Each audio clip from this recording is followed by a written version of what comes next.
ఈరోజు ఉదయకాలమందున మనము దేవుని సన్నిధికి రావటానికి దేవుడు మనకిచ్చినటువంటి మంచి అవకాశాన్ని బట్టి నేను దేవునికి కృతజ్ఞతాస్తుతులు చెల్లిస్తూ ఉన్నాను. రండి, ఈరోజు వాక్య ధ్యానం కొరకు 119వ కీర్తన 37వ వచనాన్ని చదువుకుందాం. వ్యర్థమైన వాటిని చూడకుండా నా కన్నులు త్రిప్పివేయము, నీ మార్గములలో నడుచుకొనుటకు నన్ను బ్రతికింపుము. ఈరోజు మనం ఏ వచనంనైతే ధ్యానించుకొనబోతున్నామో ఆ వచనంలోని ఒక అంశం, అంటే ఒక భాగాన్ని మనం తీసుకొని ధ్యానించుకోబోతున్నా. వ్యర్థమైన వాటిని చూడకుండా నా కన్నులు త్రిప్పివేయము అనే ఈ లైన్ని మనము ధ్యానించుకోబోతున్నాం, దాని గురించి నేర్చుకోబోతున్నాం. ఈ కీర్తన ఎవరు రాశారో అనే విషయము స్పష్టంగా మనకు తెలియదు. కానీ వాక్య పండితులైతే ఈ కీర్తన రచించినది ఒక యవ్వనస్తుడై ఉంటాడు, అతని జీవితంలో కష్టాలు వచ్చినప్పుడు మరియు హింసలు వచ్చినప్పుడు అతడు దేవుని వాక్యమునకే ప్రాధాన్యతనిచ్చేవాడని భావిస్తూ ఉంటాడు. ఇటువంటి ఆలోచన కలిగి ఉంటాడు.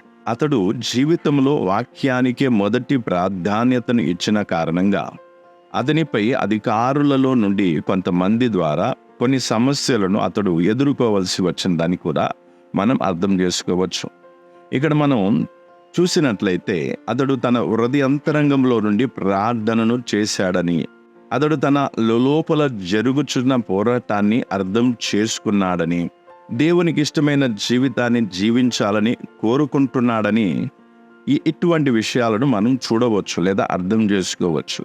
ఈ లోకం అంతయు వ్యర్థమైన వాటితో నిండి ఉన్నదని మనం ఇంకో విషయాన్ని కూడా అర్థం చేసుకోవాలి. ఈ వ్యర్థమైన విషయాలు తాత్కాలికమైన సంతోషాన్ని ఇస్తూ దృష్టిని ఆకర్షించడానికి లేదా మళ్లించడానికి ప్రయత్నం చేస్తాయనే ఈ విషయాన్ని ఇతడు చక్కగా అర్థం చేసుకున్నాడని మనం తెలుసుకోవచ్చు.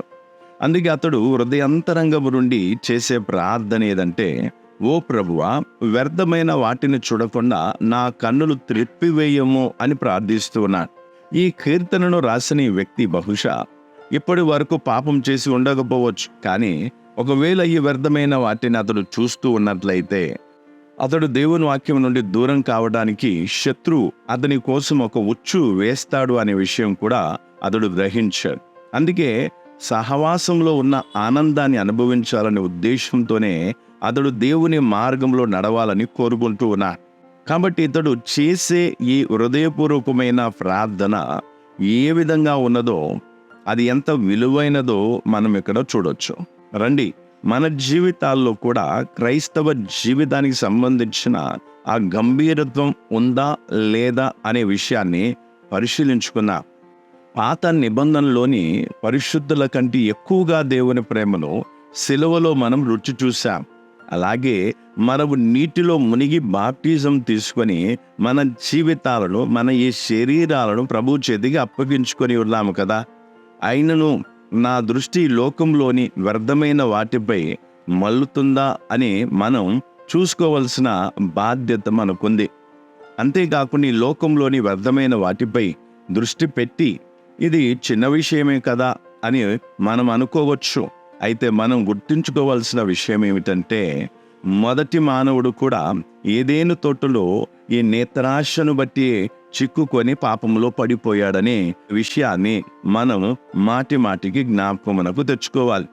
ఏదేను తోట మధ్యలో ఉన్న మంచి చెడ్డల తెలివినిచ్చు వృక్షమును, ఆ ఫలములను ఆదాము మరియు హవ్వలు ఇంతకు మునుపు ఎన్నోసార్లు చూసి ఉంటారు.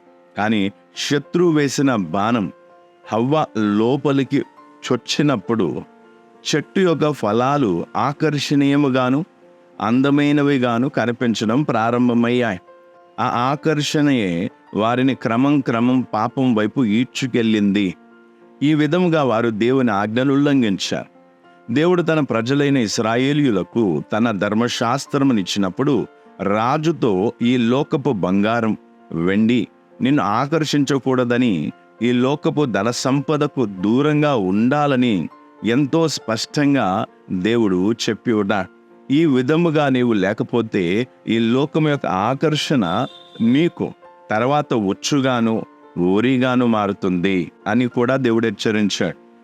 అయితే సొలొమోను రాజు ఈ లోకంలోని పనికిమాలిన వస్తువులలో, వ్యర్థమైన వాటిలో ఏ విధముగా చిక్కుకున్నాడో మనకు చక్కగా తెలుసు. ఈ విధముగా వ్యర్థమైన వాటిలో, ఈ లోకపు వస్తువులలో చిక్కుకొని తన దేశాన్ని కూడా వినాశనానికి తీసుకువచ్చాడు. తన దేశము కూడా కూలిపోయిన స్థితికి వచ్చింది. ఈ విషయాలను మనం చూసినట్లయితే అది ఎంతో విచారకరం, ఎంతో బాధతో కూడిన విషయమై ఉన్నది. ఈ సొలొమోను రాజే ఒకప్పుడు దేవుని నుండి జ్ఞానాన్ని పొందిన వ్యక్తి అయి ఉన్నాడు. దేవుడు ఏర్పరచుకున్న ఇజ్రాయేలీయుల ప్రజలను, ఆ రాజ్యమును పరిపాలించుట కొరకు దేవుని చేత ఏర్పరచబడిన వ్యక్తిగా ఉన్నాడు. కానీ అతడే స్వయాన ఆ ఉచ్చులో చిక్కుకున్నాడు. ఎందుకంటే అతడు ఈ లోకంలోని వ్యర్థమైన వాటిని లేదా వ్యర్థమైన ఆ వస్తువులను చూడకుండా తన కన్నులను త్రిప్పుకోలేదు. కానీ పొరుగు దేశాల బంగారము మరియు గుర్రములను ఆశించాడు. అంతేకాకుండా అక్కడి నుండి తిరిగి వచ్చేటప్పుడు రాజకుమార్తెలను కూడా తీసుకొని వచ్చాడు. వారిని తనకు భార్యలుగా చేసుకున్నాడు. కానీ వారైతే అతనిని దేవుని మార్గము నుండి మళ్లించారు, లేదా వారు అతనిని తప్పు దారిని పట్టించారు. ప్రారంభంలోనైతే అతని జీవితం ఎంతో మంచిగా ఉండేది. కానీ అతని అంతమును చూసినట్లయితే అతని జీవితం ఎంతో దయనీయమైనది గాను, ఎంతో విషాదకరమైనది గాను మారిపోయింది లేదా ముగిసింది. గనుక మన జీవితంలో కూడా ఈ విధంగా జరగకుండా ఉండనట్లు రండి మనం దేవునికి ప్రార్థన చేద్దాం. వ్యర్థమైన వాటిని చూడకుండా మన కన్నులను త్రెప్పమని ప్రభువుని వేడుకుందాం. బహుశా ఈ లోకంలోని వ్యర్థమైన వస్తువులు మన కంటికి ఆకర్షణీయంగా కనిపించవచ్చు. అయినను మన దృష్టి దేవుని మహిమపై పెట్టి మనం ఆయన మార్గంలోని నడిచి మన జీవితాల ద్వారా దేవుని నామాన్ని మహిమపరుద్దాం. ఆ పరలోకంలోని నిత్యమైన వాటి వైపు మన కనులతో చూస్తూ ఆ పరలోకపు సౌందర్యాన్ని ప్రశంసిద్దాం, మహిమపరుద్దాం.